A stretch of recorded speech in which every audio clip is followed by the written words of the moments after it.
आज मैं भैया के लिए कार्टून वाली राखी लूंगी। पता है, मेरी सभी सहेलियों ने रक्षाबंधन पर अपने भाइयों को बांधने के लिए कार्टून वाली राखी ली है। हाँ बेटा, तुम भी अपने भैया के लिए कार्टून वाली राखी ही लेना, ठीक है? अंजू अपनी माँ शारदा के साथ रक्षाबंधन पर अपने भाई जतिन को राखी बांधने के लिए राखी खरीदने के लिए एक दुकान पर जाती है, जहाँ उसे सुंदर सी राखी अपने भाई के लिए पसंद आती है। माँ, मैं भैया को यही वाली राखी बांधूंगी। अंकल, मुझे वाली राखी दे दीजिए।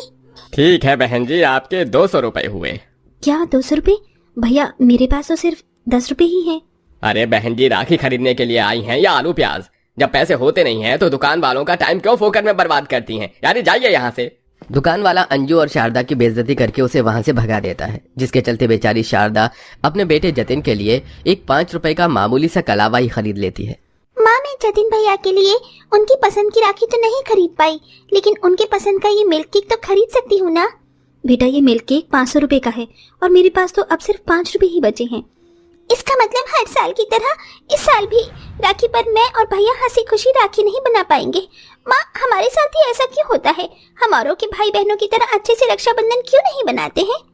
ये कहते हुए बेचारी अंजू की आंखों में आंसू आ जाते हैं। ऐसे ही 2 दिन गुजर जाते हैं और आज रक्षाबंधन का त्योहार होता है, जहाँ सभी अमीर बहन भाई नए नए कपड़े पहनते हैं। बहनें अपने भाई को उनकी मनपसंद राखियां बांधती हैं और सभी बहन भाई एक दूसरे का अच्छी अच्छी मिठाइयों से मुंह मीठा करते हैं और आखिर में भाई अपनी बहनों को उनके मनपसंद गिफ्ट देता है। वहीं बेचारे ये गरीब बच्चे रूखी सूखी रक्षाबंधन बना रहे होते हैं। भैया, मुझे माफ कर देना, मैं इस बार भी आपके लिए कोई आपकी मनपसंद राखी नहीं ला पाई और ना ही मिठाई। कोई बात नहीं छोटी, जरूरी नहीं है ना कि हम रक्षाबंधन महंगी महंगी मिठाइयों और अच्छी राखियों से ही मनाएं। तूने मुझे दिल से कलावा बांधा और अपने हाथों से चीनी से मुंह मीठा करवा दिया, यही मेरे लिए काफी है। ये गरीबी भी कैसे होती है ना, छोटे छोटे बच्चों को भी कम उम्र में इतना समझदार बना देती है। अगले दिन दोनों गरीब भाई बहन जैसे ही स्कूल जाते हैं। ये देखो, मेरे भैया ने मुझे कितनी सुंदर घड़ी दी है, पूरी 2000 रुपए की है। पता है, ये राखी मेरे लिए मेरी बहन कहाँ से लेकर आई है।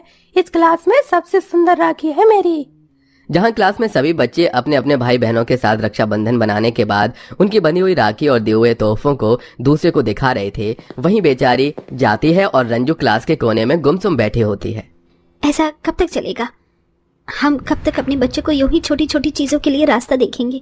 हम उन्हें आज तक कुछ भी नहीं दे पाए, यहाँ तक कि रक्षाबंधन पर भी मेरे दोनों बच्चे इतने ज्यादा दुखी होते हैं। शारदा, तुम तो जानती हो ना कि मैं एक फैक्ट्री में मामूली मजदूर हूँ। दिन का मुश्किल से 100-200 रुपए कमा पाता हूँ। इन 100 रुपए में मुझे घर का खर्च चलाना होता है, बच्चों की स्कूल की फीस भरनी होती है और अब तो मुझ पर दूध का खर्चा भी बढ़ गया है। कभी कभी तो लगता है कि हम अपने तीनों बच्चों को कभी भी कोई खुशी नहीं दे पाएंगे। सच में कितनी बेबस माँ बाप हैं हम।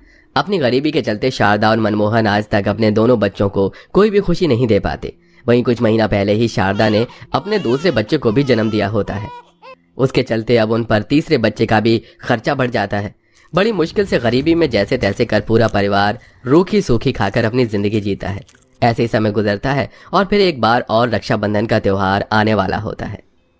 बच्चों, जैसे कि आप जानते हो कि कुछ दिनों में रक्षाबंधन आने वाला है, इसीलिए स्कूल में एक राखी कंपटीशन ऑर्गेनाइज किया गया है। जिस भी बच्चे की राखी सबसे अच्छी होगी उसे स्कूल की तरफ से एक बहुत अच्छा प्राइज मिलेगा।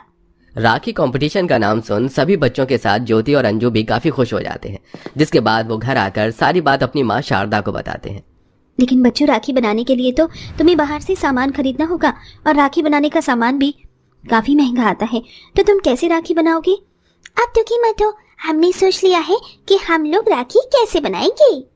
दोनों बहन भाई अपने घर में रखे हुए छोटे मोटे कपड़ों को इकट्ठा करते हैं और साथ ही कुछ कपड़ों के अंदर से मोतियों को भी निकाल लेते हैं और घर के अंदर में रखे कलावे को भी अपने राखी बनाने के सामान में शामिल कर देते हैं।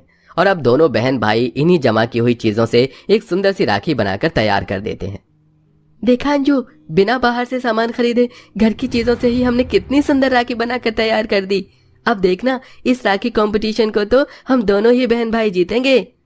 जतिन की कही हुई बात और दोनों भाई बहनों की मेहनत रंग लाती है। उनकी बनाई हुई हैंडमेड राखी स्कूल में टीचर को काफी ज्यादा पसंद आती है, जिसके बाद अब उन्हें फर्स्ट प्राइज दिया जाता है। दोनों बहन भाई फर्स्ट प्राइज लेकर खुशी खुशी घर लौट रहे होते हैं कि तभी रक्षाबंधन के करीब आने के दिन पर मार्केट में कई जगहों पर राखी के स्टॉल खुल गए थे और उन पर लोगों की काफी भीड़ भी लगी हुई थी, जिसे देख दोनों भाई बहन को अब एक नई तरकीब सूझती है और वो अब जल्दी से घर आते हैं। माँ एक बार हमारी बात मानकर तो देखो, जब हमारी बनाई हुई खूबसूरत राखी स्कूल में सभी को पसंद आए तो बाहर के लोगों को क्यों नहीं पसंद आएगी। वैसे भी रक्षाबंधन पर तो हर कोई राखी खरीदता है, और आप देखना हमसे भी राखी लोग खरीदेंगे और हम भी अच्छे खासे पैसे कमाएंगे। शारदा अब अपने दोनों बच्चों के साथ मिलकर घर में रखी हुई छोटी मोटी चीजों से तरह तरह की खूबसूरत राखी बनाती है और अब अगले दिन से ही दोनों बच्चों के साथ जाकर मार्केट में खूबसूरत राखियों को बेचने की कोशिश करती है। राखी ले लो राखी, हाथ की बनी हुई रंग बिरंगी सुंदर सुंदर हीरे मोती चमकीली वाली राखी ले लो राखी।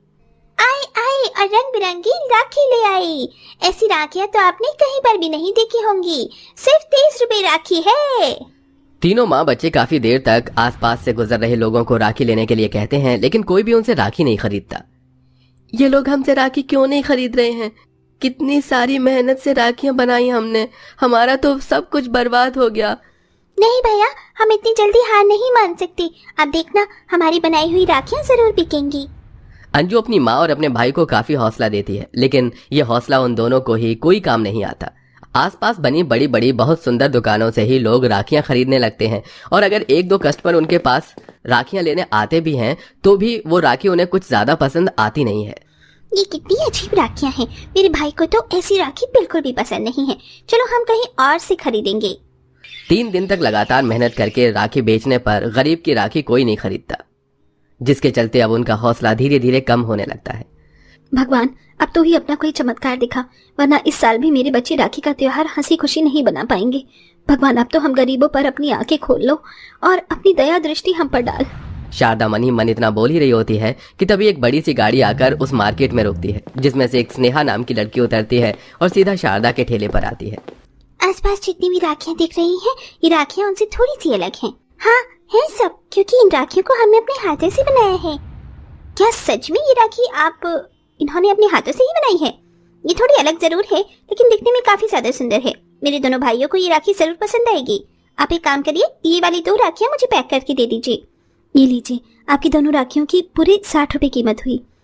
इतनी सुंदर राखियां, वो भी सिर्फ 60 रुपए में? क्या बताएं मैडम जी, 3 दिन हो गए हमें राखी बेचते हुए, लेकिन किसी ने भी हमसे एक भी राखी नहीं खरीदी। आप अभी तक की हमारी पहली कस्टमर हैं। न जाने लोग हमसे राखियां क्यों नहीं खरीदते हैं। शारदा की बात सुन स्नेहा इधर उधर देखने लगती है, जिसे देख स्नेहा ये समझ जाती है कि लोग शारदा से राखियां क्यों नहीं खरीद रहे हैं। मैं जानती हूँ कि लोग आपसे राखी क्यों नहीं खरीद रहे हैं। दरअसल मैं एक बिजनेस वुमेन हूँ और अच्छी तरह से जानती हूँ कि कैसे एक बिजनेस को डेवलप किया जाता है। आपके आसपास इतनी सारी राखियों की शॉप है, वो भी इतनी अच्छी, तो जाहिर सी बात है कि लोग अच्छी जगह से ही राखियां खरीदेंगे। और जहाँ पर एक ही चीज की इतनी सारी दुकान हो तो वहाँ पर तो किसी एक की ही बिक्री ज्यादा कम होना आम ही बात है। मैडम जी अब हमें क्या करना चाहिए? आप किसी ऐसी जगह पर अपनी बनाई हुई राखियां बेचें जहाँ पर लोगों को इसकी जरूरत हो। राखी खरीदकर स्नेहा चली जाती है, जिसके बाद अब तीनों माँ बच्चे मार्केट में राखी बेचने की बजाय हाई सोसाइटी वाले एरिया और ऐसी जगह पर जहाँ पर राखी की दुकान कम से कम होती हैं वहां पर अपनी राखी बेचती हैं, जिसके चलते अब लोग उनसे ही राखी खरीदना शुरू करते हैं, जिससे उनकी बिक्री भी अब काफी अच्छी होने लगती है। मुझे तो यकीन ही नहीं हो रहा कि इस एक दिन में हमारी सारी राखियां बिक गई। अब इस साल भी मेरे दोनों बच्चे और बच्चों की तरह ही हंसी खुशी अच्छे से रक्षाबंधन का त्योहार सारी मना राखियां बिकने सकेंगे। की वजह से शारदा की काफी अच्छी कमाई हो जाती है, जिससे शारदा अपने तीनों बच्चों के लिए नए कपड़े लाती है। बेटे के लिए सुंदर सी राखी और बेटी के लिए एक सुंदर सा तोहफा भी लाती है। और अब दोनों बच्चे रक्षाबंधन के दिन नए कपड़े पहनते हैं और हंसी खुशी रक्षाबंधन का त्योहार मनाते हैं।